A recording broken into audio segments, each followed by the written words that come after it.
ఎటకేలకు బాలీవుడ్ నటి ప్రీతి జింటా కప్ కల నెరవేరింది. అది ఐపీఎల్లో పంజాబ్ కింగ్స్ తరపున కాదు, కరేబియన్ ప్రీమియర్ లీగ్ లో సెయింట్ లూసియా కింగ్స్ తరపున సహ యజమాని ప్రీతి జింటా ట్రోఫీ కలను సాధ్యం చేసుకుంది. పంజాబ్ కింగ్స్ కో ఓనర్స్ అయిన ప్రీతి జింటా, నెస్ వాడియా, మోహిత్ బుమ్రాన్, కరణ్ పాల్ కూడా సెయింట్ లూసియా సహ యజమానులే. గయానా అమెజాన్ వారియర్స్ తో ఉత్కంఠభరితంగా జరిగిన ఫైనల్లో సెయింట్ లూసియా కింగ్స్ జట్టు 6 వికెట్ల తేడాతో ఘన విజయం సాధించి సిపిఎల్ 2024లో విజేతగా నిలిచింది. కరేబియన్ ప్రీమియర్ లీగ్ లో సెయింట్ లూసియా కింగ్స్ కు ఇదే మొదటి టైటిల్. అయితే ఈ ఫైనల్లో మొదట బ్యాటింగ్ చేసిన గయానా నిర్ణీత 20 ఓవర్లలో 8 వికెట్లకు 138 పరుగులు చేసింది.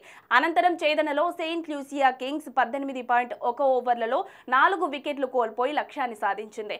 అయితే సెయింట్ లూసియా కింగ్స్ ఛేదన సాఫీగా సాగలేదు. 51 పరుగులకే 4 వికెట్లు కోల్పోయి పీకల్లోతు కష్టాల్లో పడింది. కానీ ఆరోన్ చేజ్ కలిసి సూపర్ చేసింగ్ చేశారు. 6వ ఓవర్ నుంచి 15 ఓవర్ల వరకు వీరిద్దరూ ఒక్క బౌండరీ కూడా సాధించలేదు. కానీ ఆ తర్వాత విజృంభించారు.